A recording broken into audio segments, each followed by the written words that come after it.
네, 오늘 하나님의 말씀 먼저 우리 한 절 읽고 우리 공부 이어서 하겠습니다. 스가랴 구약 성경 스가랴 4장 6절부터 9절까지 구약 성경 1316페이지입니다. 스가랴 4장 6절부터 9절까지 우리 한 목소리로 함께 봉독하십시다. 시작. 그가 내게 대답하여 이르되 여호와께서 스룹바벨에게 하신 말씀이 이러하니라. 만군의 여호와께서 말씀하시되 이는 힘으로 되지 아니하며 능력으로 되지 아니하고 오직 나의 영으로 되느니라. 큰 산아 네가 무엇이냐? 네가 스룹바벨 앞에서 평지가 되리라. 그가 머릿돌을 내놓을 때에 무리가 외치기를 은총이 그에게 있을지어다 하리라 하셨고, 여호와의 말씀이 또 내게 임하여 이르시되 스룹바벨의 손이 이 성전의 기초를 놓았은즉 그의 손이 또한 그 일을 마치리라 하셨느니, 만군의 여호와께서 나를 너에게 보내신 줄을 내가 알리라 하셨느니라. 아멘. 네. 오늘은 이제 포로 귀환 시대 이스라엘의 역사에 있어서 마지막 부분을 함께 공부하도록 하겠습니다. 지난 2주간 또 특별 강의로 우리 정 목사님께서 지혜서와 선지서를 가르쳐 주셔서 감사드립니다. 제가 강단을 잠깐 비워도 마음이 불안하지 않은 이유는 저보다 훌륭한 우리 부목사님들이 계셔서 그렇습니다. 자, 우리 구약의 역사를 돌이켜보면 다시 복습을 잠깐 하자면 제일 먼저 창조 시대가 있었고, 그 다음에 족장 시대, 그게 이제 창세기의 이야기고요. 그 다음에 출애굽 광야 시대, 그렇죠? 그 다음에 정복 사사 시대, 그 다음에 왕정 시대로 들어가게 되는데, 왕정 시대 중에서도 솔로몬까지의 단일 왕국 시대와 그 다음에 분열 왕국 시대로 나누어지더라. 그리고 북왕국이 아수르에 의해서 721년에 멸망하고 남왕국이 바벨론에 의해서 586년에 멸망을 하게 됨으로 말미암아 이제 완전히 포로로 끌려가게 되어지는 그 포로 시대에 들어가게 됐고, 우리는 지지난주에 포로 시대에 대한 공부를 하고, 이제 포로 기간의 70년이 다 마친 다음에 다시 예루살렘으로 귀환해서 그들이 어떻게 다시 예루살렘 공동체를 세워가는가에 대한 것이 포로 귀환 시대의 이야기고, 여기까지로 해서 이제 구약 성경이 끝나게 되고, 다음에는 이제 우리가 신약과 구약 사이에 400년 동안의 침묵 기간 가운데 세계사는 어떻게 진행되었으며 이스라엘의 역사는 그동안 어떻게 그 400년을 지탱해 왔는가를 또 우리가 공부를 하고, 그 다음에 이제 신약 시대로 넘어가는 그런 과정을 밟겠습니다. 자, 이제 포로 귀환 시대를 시작하면서 우리는 다시 한번 포로 시대에 대한 리플렉션을 하게 됩니다. 키즈를 하는 목적은 껍데기와 쭉정이를 걸러내고 알곡만 모으기 위한 그런 추수 작업이죠. 키즈를 하면 할수록 알곡은 안으로 모아지고 쭉정이, 껍데기 이런 것들은 다 바람에 날려갑니다. 여러분, 우리의 신앙생활이라는 것은 날마다 새 은혜로 날마다 새롭게 갱신되지 않으면 그냥 물이 고이면 썩어버리듯이 점점 변질되어 가기 너무 쉽습니다. 변질된 신앙의 특징이 무엇일 것 같습니까? 변질된 신앙의 특징, 그거는 은혜를 상실하고 감사를 잃고 껍데기만 남은 종교생활이 되어져 버리는 것입니다. 관계의 본질을 추구하고 사랑과 충성의 생활이 없이 그냥 형식과 외식만 남은 그러한 신앙, 우리는 그런 모습들을 종교인들 가운데 수없이 보게 됩니다. 죽은 신앙이죠. 입으로는 하나님을 섬긴다고 말하면서 마음으로부터는 하나님께 멀리 떨어져서 돈과 자기의 욕망을 추구하며 사는, 그러면서도 신앙생활은 한다라고 말은 하는 그런 모습들은 너무나 우리가 흔하게 보는 일반적인 성도들의 모습입니다. 그러나 하나님은 그렇게 가식적인 신앙생활하는 걸 하나님은 아주 싫어하십니다. 하나님은 언제나 겉과 속이 똑같은 그러한 마음과 뜻과 정성이 다해진 그런 관계를 원하시는 것이지, 겉으로는 막 이렇게 하나님 섬긴다고 하면서 속으로는 딴 생각 가지고, 우리 관계들도 다 그런 거 싫어하잖아요. 하나님도 싫어하죠. 그렇기 때문에 하나님이 환란의 강력한 바람을 일으키셔서 껍데기 신앙들을 다 벗겨내버리시는 그런 종교적 가식들을 벗겨내는 작업을 하나님이 하십니다. 자, 이스라엘에게 있어서 바벨론 포로 기간 70년이라는 것은 바로 하나님께서 키질을 하신 시간입니다.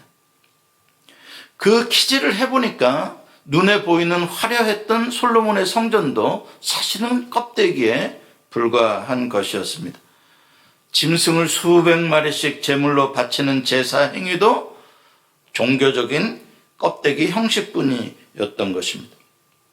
이제 그러한 것들이 다 사라지고 나니까 비로소 진짜 시간과 장소를 초월해서 하나님께서 진짜 찾으시는 예배가 무엇인지, 그 신앙의 본질을 포로 기간을 통해서 조금씩 깨닫게 되어졌던 것이죠. 신앙의 본질이 무엇이겠습니까? 바이블 앤 라이프입니다. 신앙의 본질은 말씀과 삶이에요. 그거를 비로소 발견하게 되는 것입니다. 각 사람의 마음에 하나님의 말씀을 두고 하나님을 내 마음의 보좌, 내 마음을 성전 삼게 하시고 그 말씀에 순종하며 사는 것이 하나님 나라의 백성의 삶이고 하나님이 원하시는 참 신앙입니다. 하나님은 웅장한 건물에 거하는 것을 좋아하는 분이 아니십니다.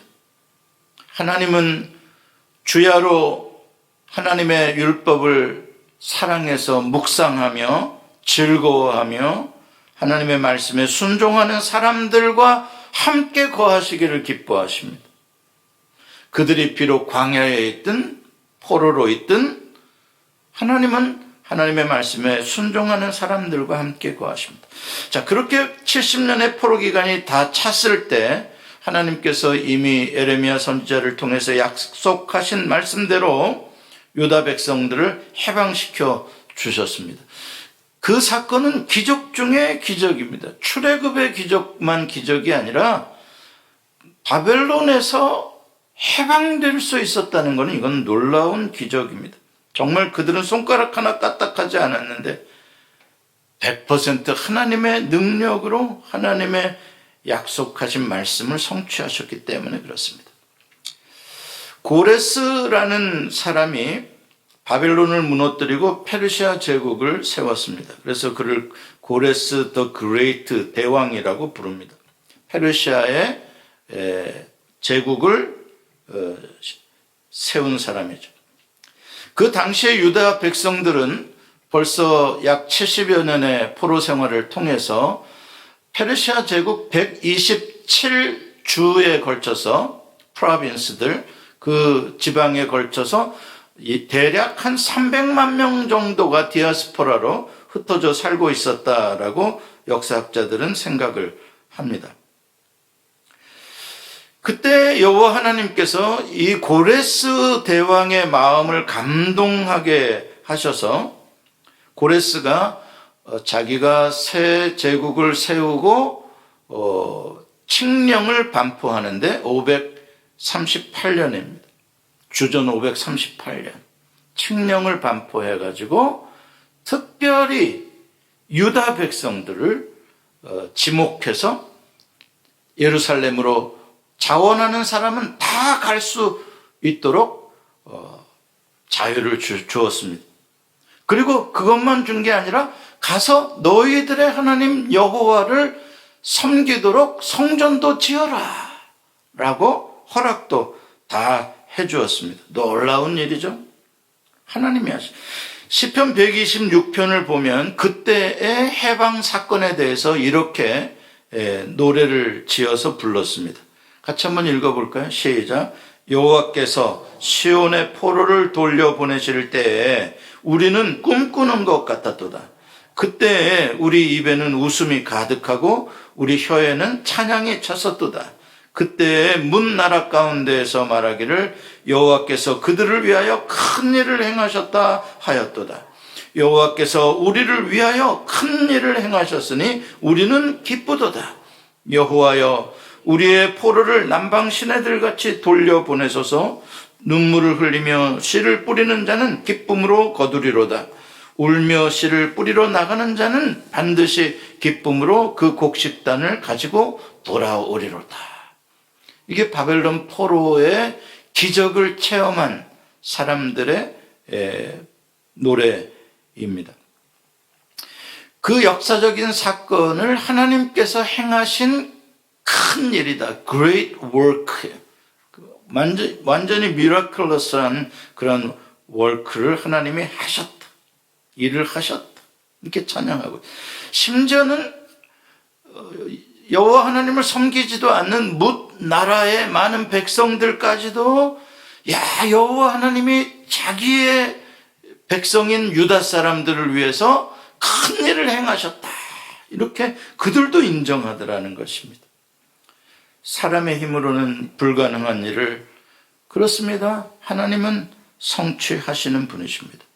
애굽에서도 하나님이 그러한 놀라운 능력으로 바로의 권세를 깨뜨리고 당신의 백성을 구원해내시지 않았습니까?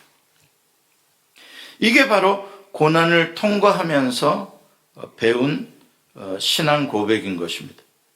알곡신앙으로 살아간다는 것 참 힘든 일이다. 눈물로 씨앗을 뿌리는 일이다. 참 힘든 일이다. 알곡신앙으로 살아간다는 것. 그러나 하나님께서는 언젠가 반드시 기쁨으로 곡식단을 거두게 해주시는 분이시다라는 믿음이 생긴다는 것입니다. 그 남은 자들을 하나님께서 버리지 아니하시고 하나님의 알곡자들을 하나님 다시 모아 들이신다. 그들을 통하여 다시 새 민족, 다시 새 나라를 세워가신다. 그 믿음을 고난을 통해 배우게 된 것이죠. 모든 상황이 불가능하고 아무도 도와줄 사람이 없어도 여호와의 말씀을 믿고 순종하며, 여호와께서는 그렇게 순종하며 말씀을 의지하고 사는 사람들을 위하여 하나님은 큰 일을 해주시는 분이십니다. 여러분의 인생을 살면서 이 믿음 하나 프레이즈를 가지시기 바랍니다. 여호와께서 나를 위하여 큰 일을 행하시도다. 얼마나 멋있습니까? 이건 절대 과장된 게 아닙니다. 하나님은 나를 위하여 큰 일을 해주시기 위하여 나를 부르셨고 나와 언약을 맺으신 분이십니다. 나는 큰 일을 할 수 없으나 하나님은 큰 일을 행하시는 분이십니다. 믿음의 사람들에게 고난의 밤이라는 것은 하나님의 뜻을 별처럼 더 밝게 깨닫는 시간이고, 은하수와 같은 하나님의 무한한 은혜가 환할 때는 보이지 않았는데 오히려 그 고난의 밤을 지나면서 하나님의 은혜가 이렇게 어마어마한 거구나 라는 것을 깨닫게 되는 시간입니다.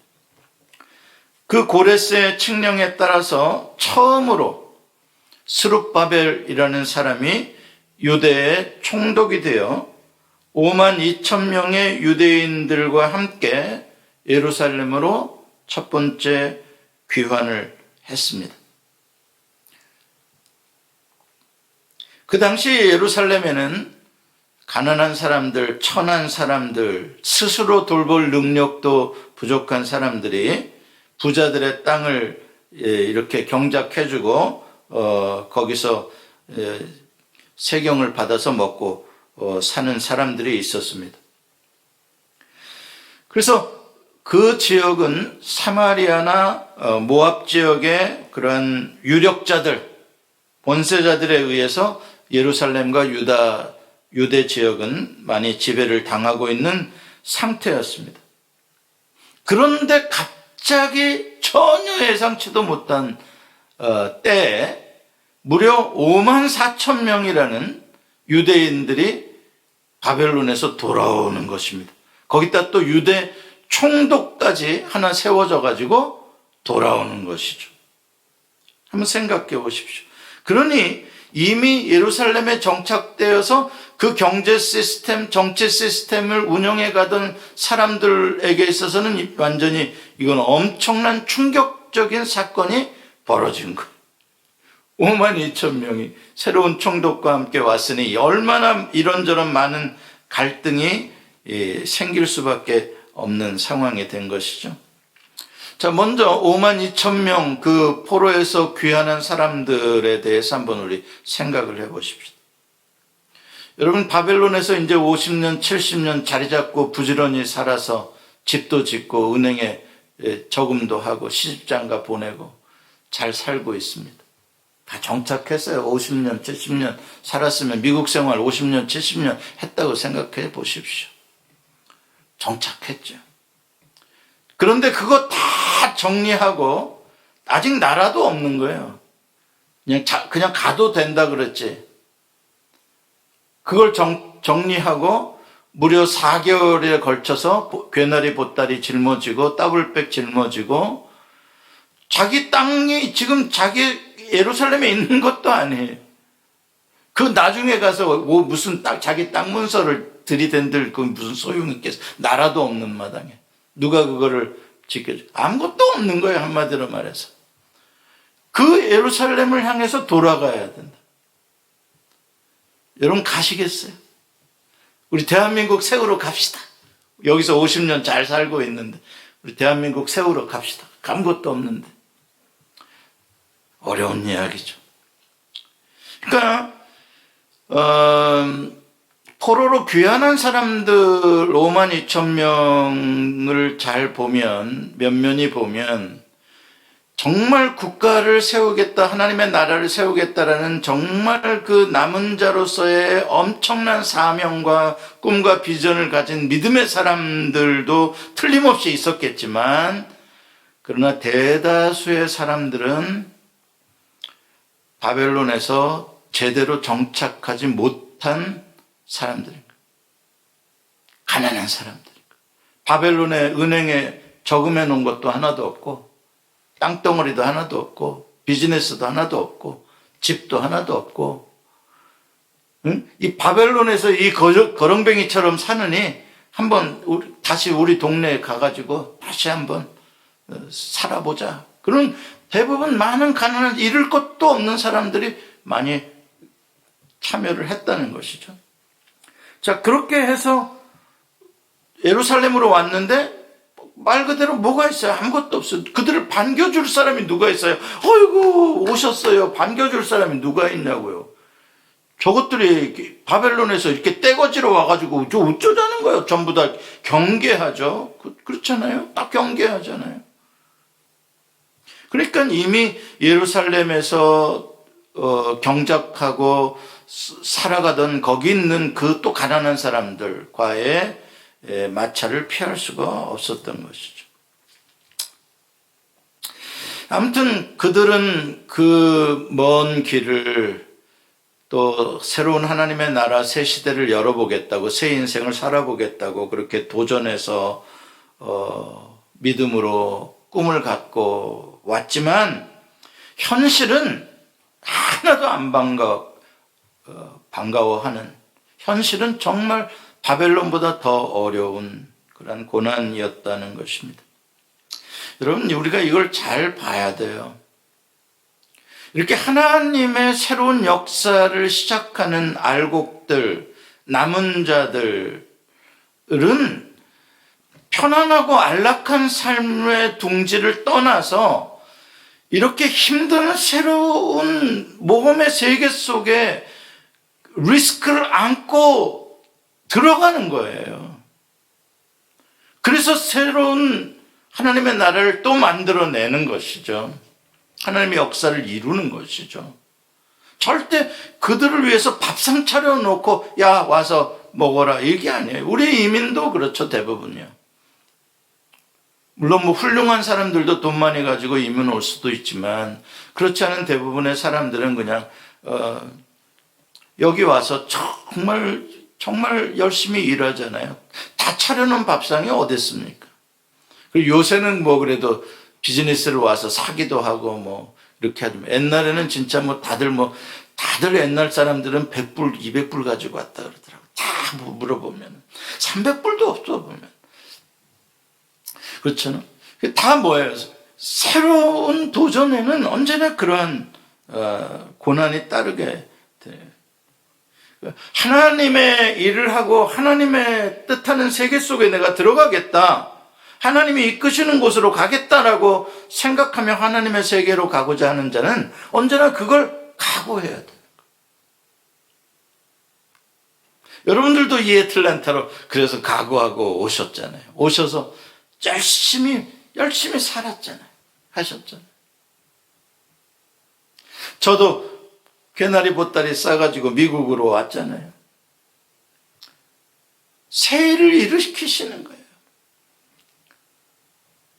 공부하고 일하고 하나님의 때가 되어 애틀란타로 보내시면 이해하고 가고 오면 뭐 다 준비되어 있었습니까? 이렇게 교회 딱 지어놓고 뭐 하나님께서 뭐 아니에요. 처음부터 맨 땅에 헤딩이에요. 처음부터. 다 그렇게 하나님의 나라의 역사는 이루어지는 거죠. 여러분들도 마찬가지예요. 소망교회 처음 만났을 때 그 상가 뒤에 반지하 좁은 그 공간에서 그 하나님께서 행하시는 새 역사의 기차를 올라타고 나니까 하나님께서 이렇게 그 다음에 일들을 펼쳐가시는데 여러분들이 주인공이 되시는데 그때마다 얼마나 힘들어요. 안 힘들어요? 헌금해야죠. 또 거기다 내 수고하고 헌신하고 봉사해야죠. 그러나 그런 일들을 통하여 하나님은 언제나 새 일을 행하신다. 그때 초기 포로 귀환 공동체를 지도하던 두 명의 지도자가 있어요. 정치적인 행정적인 지도자로서는 스룹바벨이 총독이고 바사 왕의 임명장을 가지고 있는 사람이고 영적으로는 신앙적으로는 제사장 역할을 하는 여호수아라는 사람이 있었습니다.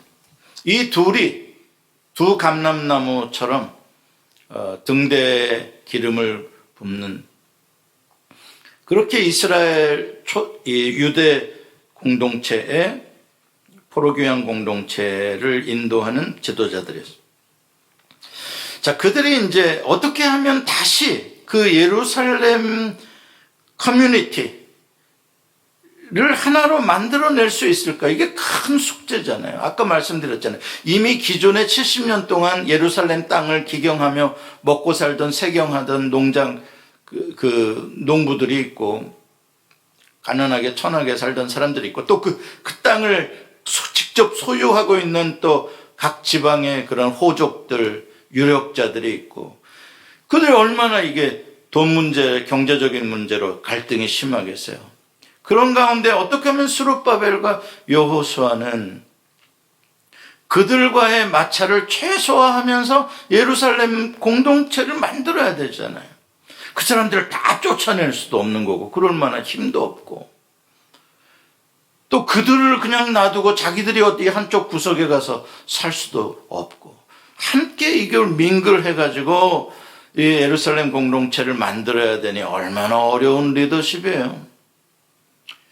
그 가운데 그들이 제일 먼저 그 하나됨의 공동체를 위하여 택한 방식은 하나님의 성전을 짓는 거예요. 이미 솔로몬 성전은 완전히 재가 돼서 사라졌기 때문에 하나님을 예배할 공간이 없었어요.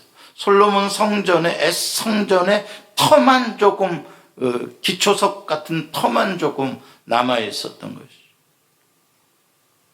거기다 이제 새로운 성전 건축을 시작하게 되어지는 것입니다. 그걸 성전 건축이라는 게 뭐예요? 우리는 다 여호와 하나님을 섬기는 하나님의 백성들이다라는 이 동질감, 이 정체성, 그 공통점으로 어떤 경제적인, 물질적인 그런 이해관계에 있어서의 갈등과 다툼을 좀 극복해 보려고 하는 것이죠.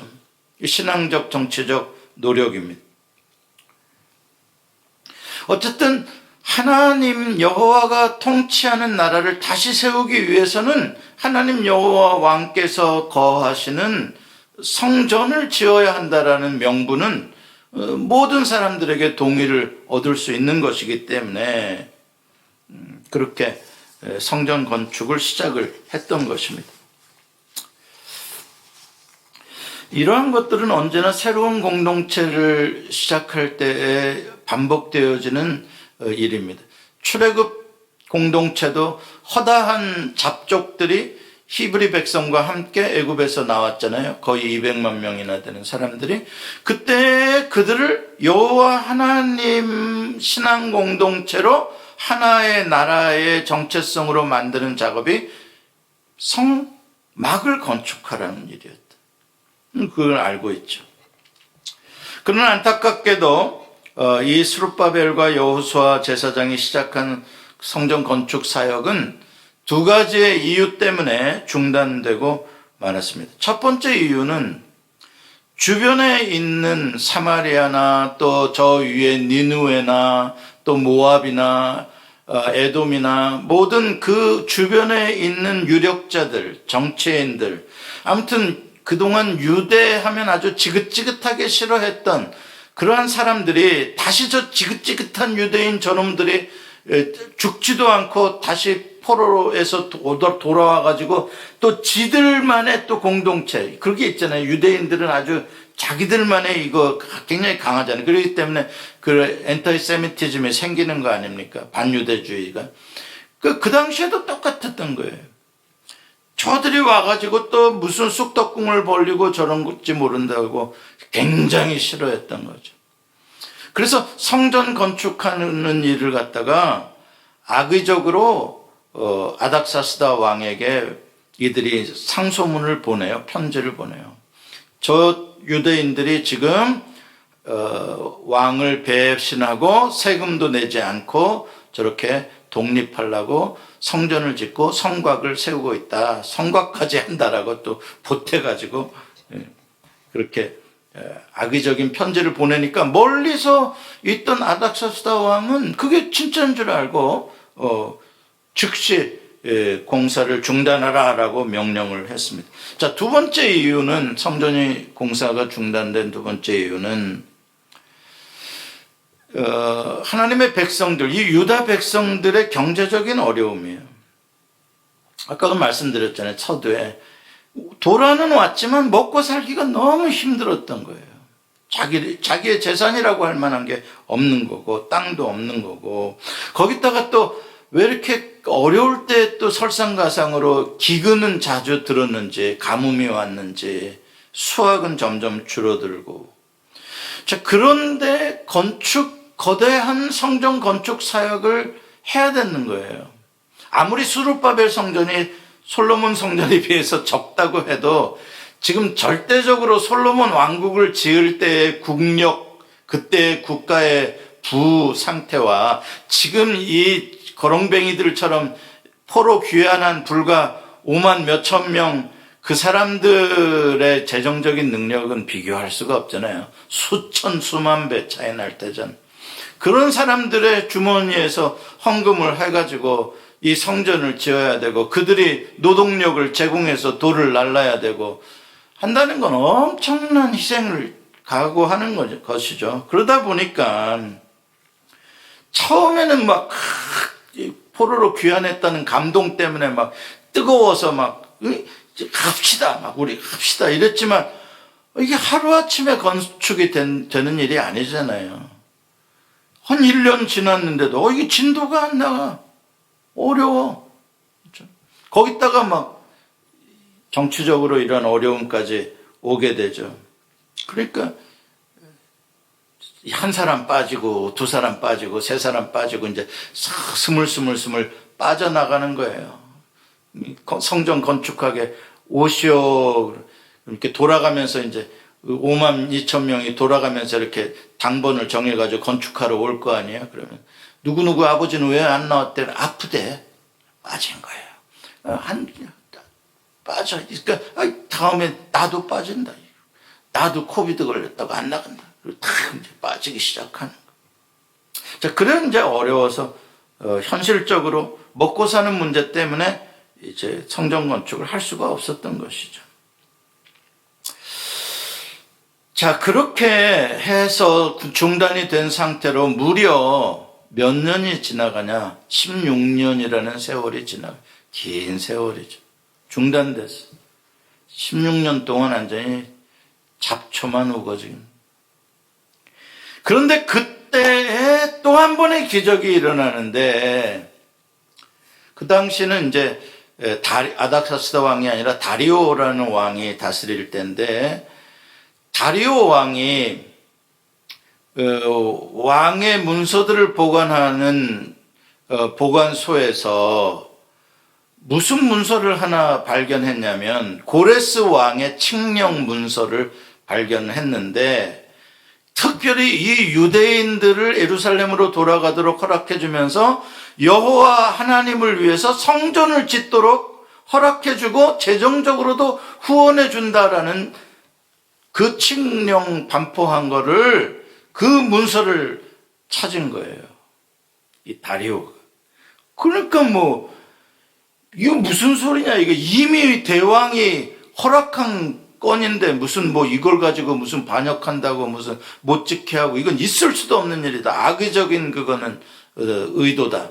그래서 다시는 이런 방소를 올리고 다시는 성전 건축을 방해하는 자가 있으면 완전히 그 집을 거름덩이로 만들어버리고 싹 다 죽여버리겠다 그러고 다리오가 협박을 하고 그렇게 공문을 보내고 오히려 주변 나라들 세금 거둔 것들을 성전 건축하는 데다가 보태주라고 명령을 내리는 기적이 일어나게 됐죠. 그래서 이제 성전 건축이 허락이 됐는데 문제는 백성들이 안 움직이려고 그러는 거예요. 16년 동안 그냥 잊어버리고 살았어. 그럼 얼마나 편해, 잊어버리고 살았으니까. 근데 이걸 다시 또 짓자고 하니, 이게 참 동기부여가 안 되는 거예요, 동기부여가. 한마디로 말해. 다 자기 먹고 살기 바쁜 거예요, 여전히. 16년 동안 내가 부자가 돼버렸다, 아예. 그래서 얼마든지 헌금도 할 수 있고, 얼마든지 시간도 낼 수 있다, 그러면 모르겠는데, 16년이 지났어도 여전히 먹고 사는 문제는 힘들었단 말이죠. 그러니까, 다시 건축을 해도 된다고 아무리 다리오 왕이 허가를 해줬어도 유다 백성들이 움직이질 않는 거예요. 믿음도 약해졌고 감동도 없어지고 공동체 정신이라는 것도 다 이제 흩어져 버렸고, 왜냐면 안 세워졌으니까 성전이 공동체 정신이 다 없는 거죠. 각자 뿔뿔이 제 능력으로 먹고 사는 게 장땡이다. 다 그렇게 된 거예요. 자, 그때 여호와께서 2명의 선지자를 통하여 역사하기 시작하는데, 첫 번째가 스가랴 선지자입니다. 오늘 우리가 스가랴서를 읽었잖아요. 이 스가랴 선지자를 통해서 완전히 낙심해 있는, 좌절해 있는 스룹바벨과 여호수아 2명의 지도자들에게 용기와 비전을 주는 거예요. 이 지도자들이 놓고 지도자들이 좌절해 버리면 희망이 없잖아요. 스가랴는, 하나님은 특별히 스가랴를 통해서 이 스룹바벨과 여호수아의 리더십을 다시 용기를 주고 비전을 주는 쪽으로 세워 주시는 것이죠. 그래서 너무 사람들이 그렇게 하는 것에 대해서 좌절하지 마라. 이건 사람의 힘으로 되는 게 아니고 용사들의 능력으로 되는 게 아니고 이거는 여호와 하나님의 영으로 되는 사역이다. 하나님의 나라는 사람의 힘으로 세워지는 나라가 아니라 하나님 여호와의 나라는 여호와의 능력으로 세워지는 거다. 그러니까 낙심하지 말아라. 그러면서 현실적으로 큰 산과 같은 문제가 스룹바벨 앞에 놓여 있다. 그렇다. 재정적으로 어렵고 백성들은 동기부여가 안 돼 있고 주변에 여전히 반대하는 많은 사람들이 있고, 그러나 큰 선한 내가 무엇이냐. 여호와 하나님께서 스룹바벨 앞에서 완전히 다 낮아지게 만들어 버리실 것이다. 그렇죠? 그래, 작은 일이라고 낙심하고 포기하지 말아라. 그래서 힘을 주는 것이죠. 뿐만 아니라 이 스가랴서를 이렇게 쭉 읽어보면 굉장히 종말론적인 그런 애언적인 메시지가 있어요. 지금 이 세워지는 이 스룹바벨 성전 하나 세우기도 지금 어렵지, 그것조차 불가능해 보이지. 그러나 하나님의 비전과 꿈은 말이야, 바로 이 시온성이 수많은 열방들이 와서 여호와 하나님을 섬기는 도성이 되게 만드는 하나님의 꿈이 있어. 하나님이 그렇게 만드실 거야 라는 비전까지 보여주는 것이죠. 동시대에 하나님은 학개라는 선지자를 사용하십니다. 학개는 스가랴서보다 좀 짧은 책인데, 학개의 내용은 스룹바벨이나 여호수아 같은 믿음의 사람 그 지도자들의 주신 메시지가 아니라 자기 생활에 함몰되어서 하나님을 잊어버리고 살아가는 이 유다 백성들을 깨우는 메시지. 하나님의 성전은 저렇게 10년 동안 버려져서 저렇게 풀로 무성하게 됐는데 니들은 지금 더 좋은 집 지으려고 새로운 건축자재 구하고 있다며. 그게 학개 선지자의 꾸중이에요. 그러고도 니들이 어떻게 하나님의 백성이라고 할 수가 있냐. 각자 내가 먼저 잘 살고 봐야 돼. 이렇게 살아가면서 하나님은 뭐 다 잊어버리고 공동체 다 잊어버리고, 그러면 니들이 행복하게 부자로 풍요롭게 살 거겠냐? 천만의 말씀이다. 아무리 그렇게 해봐야 황충이 한번 날라와서 먹어버리면 그 곡식 니들 수고한 거 다 허사되는 거야. 하나님이 축복하고 지켜주셔야 니들이 복을 받는 거지. 어떻게 하나님 내팽겨치고 니들이 그냥 악착같이 해가지고 잘 살아보겠다고 하는 그런 이방인들이 하는 짓거리의 삶을 살고 있냐? 그러려고 포로 생활에서 귀환해 왔냐? 이놈들아, 정신 차려라. 아무리 먹고 사는 게 중요하다고 한들 실제로 그게 중하면 중할수록 그것을 해주실 수 있는 하나님을 더 믿고 의지해야지.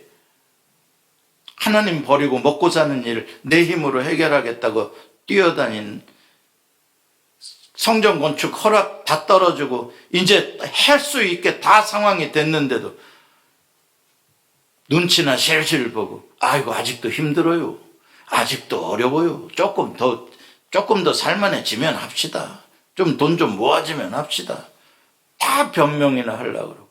그래서 이 학개 선지자가 그걸 꾸중하는 거예요.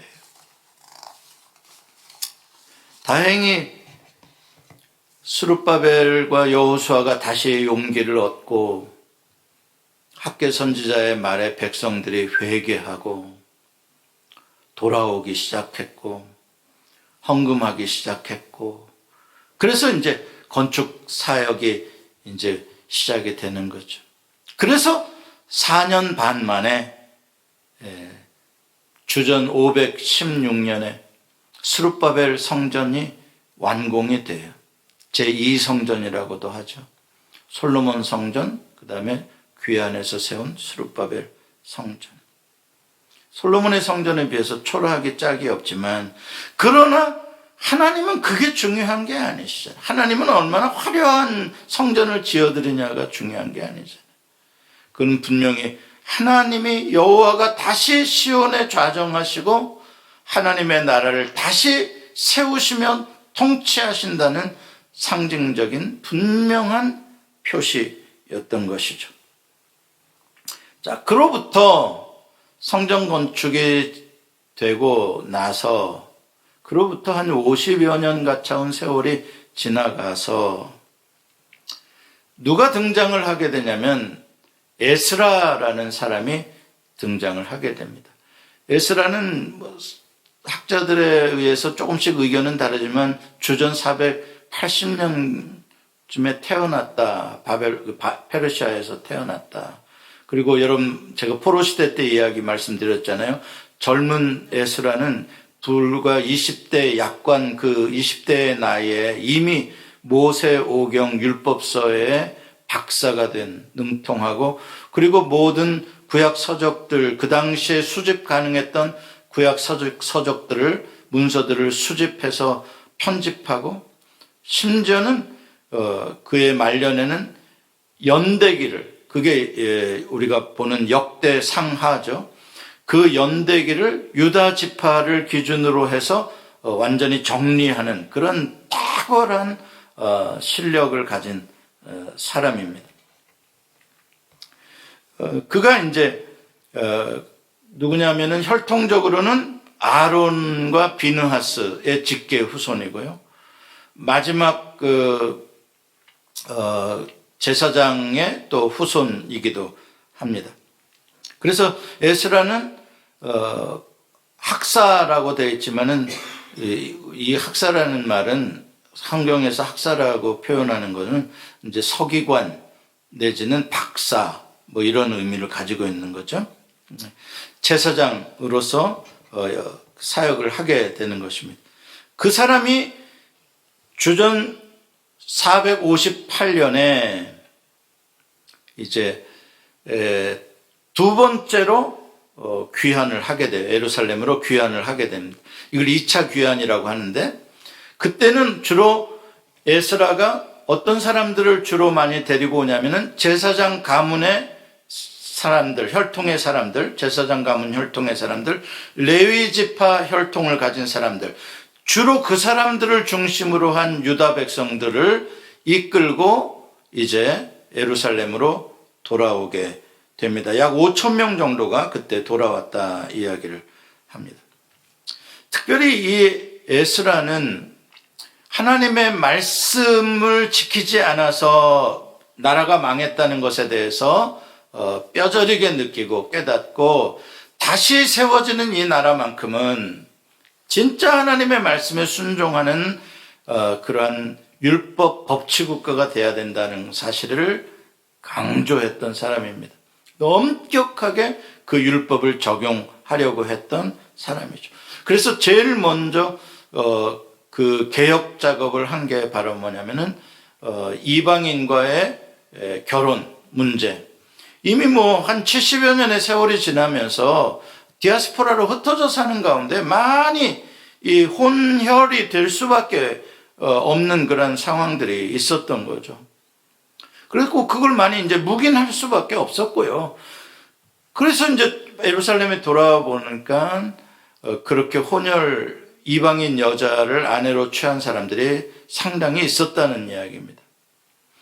이 문제에 대해서 에스라가 아주 냉정하게 이거를 잘라내야 된다.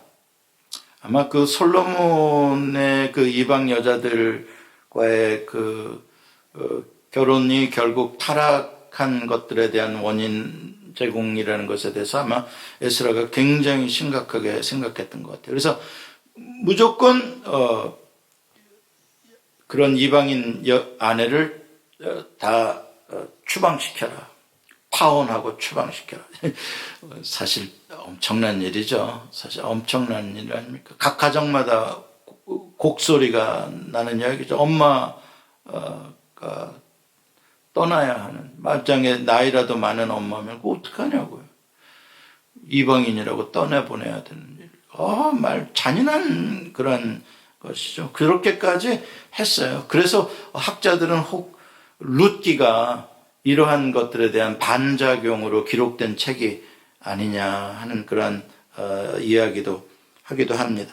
아무튼 에스라는 성전이 세워졌지만 하드웨어는 완성되었지만은 소프트웨어가 성전을 성전답게 작동시키는 그 제사장들의 역할, 레위 지파의 역할 이런 것들이 아직 갖추어지지 않았을 때에 이 에스라가 그런 모든 제반 시스템을 모세의 율법에 맞춰서 다 사람들을 세우고 그것을 갖추어냈고 백성들에게 율법을 가르치고 율법을 지키게 하는 그러한 영적인 포로 귀환 시대의 최고의 지도자, 그러면 에스라다 우리는 이렇게 보죠.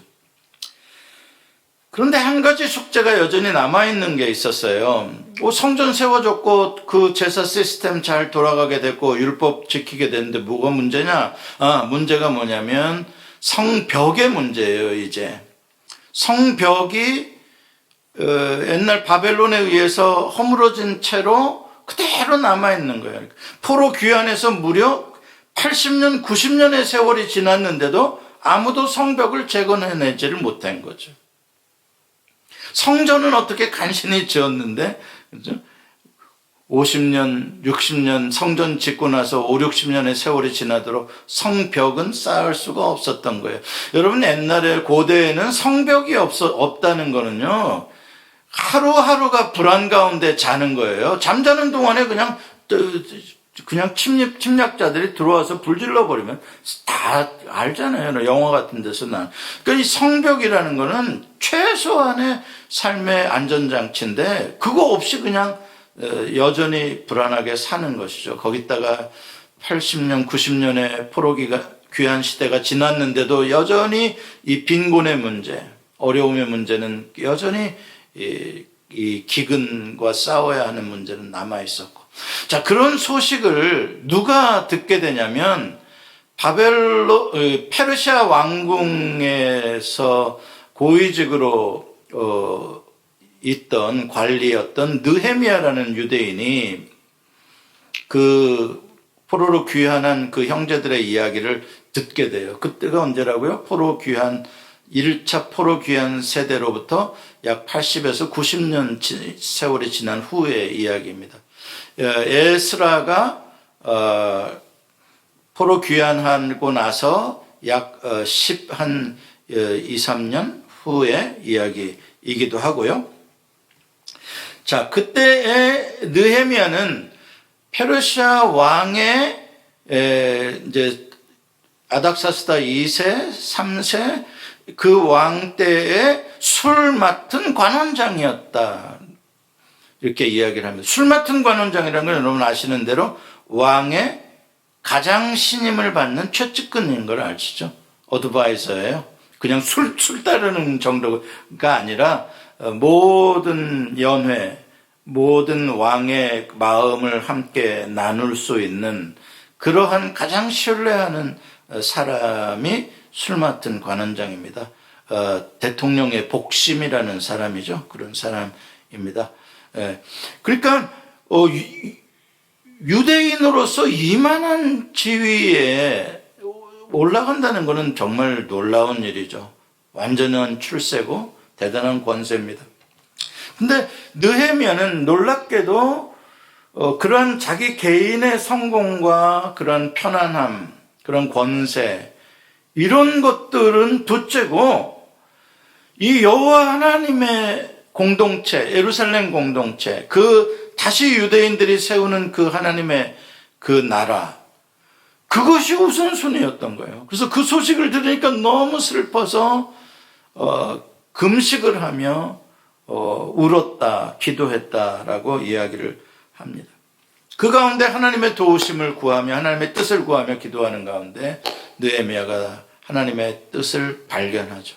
바로 그 편안한 왕궁을 떠나 자기가 직접 예루살렘으로 돌아가서 그 성벽을 건축하고 예루살렘 공동체를 다시 세우는 그러한 사명을 감당해야 되겠다. 보십시오. 위대한 하나님의 뜻을 이루는 사람들의 모습이 이런 거예요. 그냥 자기는 페르시아 왕궁에 있으면 뭐 대단한 건데 그거 그냥 다 버리고 왕에게 잘 겸손하게 왕을 설득해서 그 왕이 야 그러면 좀 갔다 와라. 갔다 와. 내가 보내줄 테니까 갔다 와라. 보내주면서 또 건축 자재까지 물자까지 왕이 다 챙겨가지고 느헤미야를 얼마나 왕이 신임하고 좋아했으면 그래서 보냈잖아요. 느헤미야가 이제 그게 3차 귀환이라는 거예요. 느헤미야의 3차 귀환. 그렇게 느헤미야가 주전 445년에 예루살렘에 도착을 합니다. 예루살렘에 도착하자마자 느헤미야는 바로 직접 자신이 성곽을 다 둘러봅니다. 사람들 다 잠잘 때 다 둘러봐요. 달빛 아래로 다니면서. 그리고 기도하며 어떻게 이 성곽을 지을까를 생각을 하고 유력자들, 우선 돈 있고 힘 좀 있는 사람들, 유대인들 중에서도 그들을 불러서 설득을 합니다. 우리가 성벽을 세우자. 내가 나의 녹봉을 여기다 하고 내가 내 재산을 여기다가 투자할 테니까 니들도 좀 힘 좀 써라. 그리고 예루살렘에 사는 모든 백성들에게도 니들도 거저 먹지 말고 니들 집에서 가장 가까운 쪽의 성벽을 다 이걸 나눠가지고 그렇죠. 360도 다 나눠가지고 자기 집에서 가장 가까운 성벽은 그 패밀리가 쌓도록 다 이렇게 일을 분담을 시킵니다. 그래가지고 이제 일사천리로 성벽 건축 작업을 시작을 하는데 하나님의 사역은 저절로 쉽게 되는 법이 없습니다. 얼마나 어렵겠어요. 첫 번째 어려움, 유대인들끼리 다툼이 일어났어요. 함께 힘을 모아도 지금 안 돼. 어려운 판에 자기네들끼리 성벽 건축하다 싸움이 일어났어요. 무슨 싸움이었나?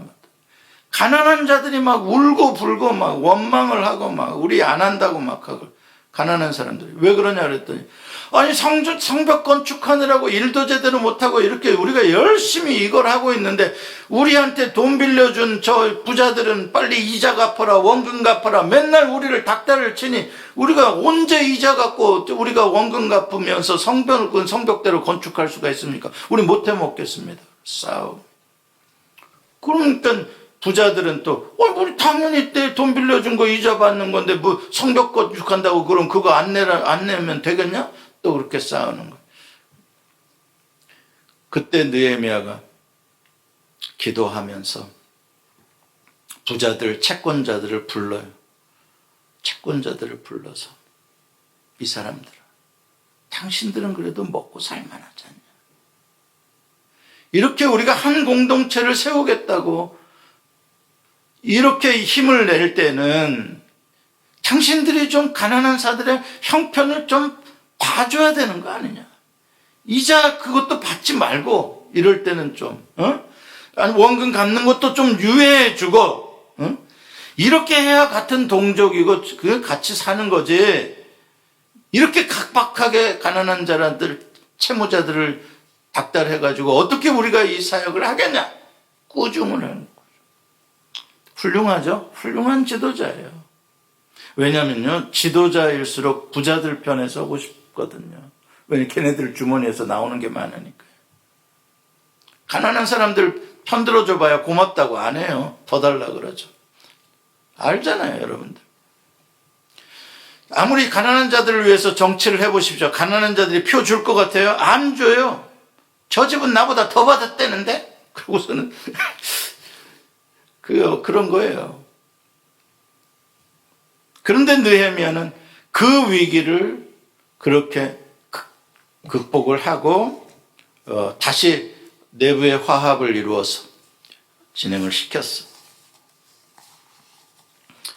또 도비야, 산발랏, 또 여선지자 노아데아, 또 가짜 사이비 선지자들 이것들이 지금 헛짓한다고 느헤미야 보고 헛짓한다고 막 하나님의 뜻은 이것이 아니라고 막 그냥 또 해대는 거예요. 그걸 다 극복하고 싸워가면서 성벽 공사를 포기하지 않고 진행을 시킵니다. 계속 그래도 해. 그래가지고 무려 52일 만에 무려 160년까지는 아니고 140년 동안 세우지 못한 성벽을 51일 만에 느헤미야가 완공을 시킵니다. 그리고 수문앞 광장에 백성들을 다 모아서 누가 얼마나 어떻게 수고했는지 다 확인하고, 그리고 학사 에스라를 불러서 여호와 하나님의 말씀을 선포하게 하고, 또 제사장들이 그거를 그룹 디스커션 하면서 그 말씀의 뜻을 설명해 주고, 일일 부흥회가 열리는 아침부터 저녁까지 그 말씀을 듣고 이스라엘 백성들이 막 감동해서 눈물이 터져나오고 회개가 터져나오는데, 자기들의 죄를 자복하고 자기 조상들의 죄까지 회개하는 놀라운 영적 갱신의 부흥회가 성벽 건축과 함께 이어졌다. 놀라운 사건이 일어나. 그게 바로 그 유명한 오리지널 워터게이트 사건인 거죠. 우리 워터게이트 아주 나쁜 사건으로 우리가 기억하지만, 미국에서 그 정치적인 나쁜 사건으로 기억하지만, 원래 성경에 기록된 오리지널 워터게이트 앞에서의 사건은 영적 대각성의 회개의 사건이에요. 오늘 시간 관계상 여기서 끝내야 될 것 같아요. 조금 남은 이야기는 다음에 이어서 하도록 하겠습니다. 기도하십시오.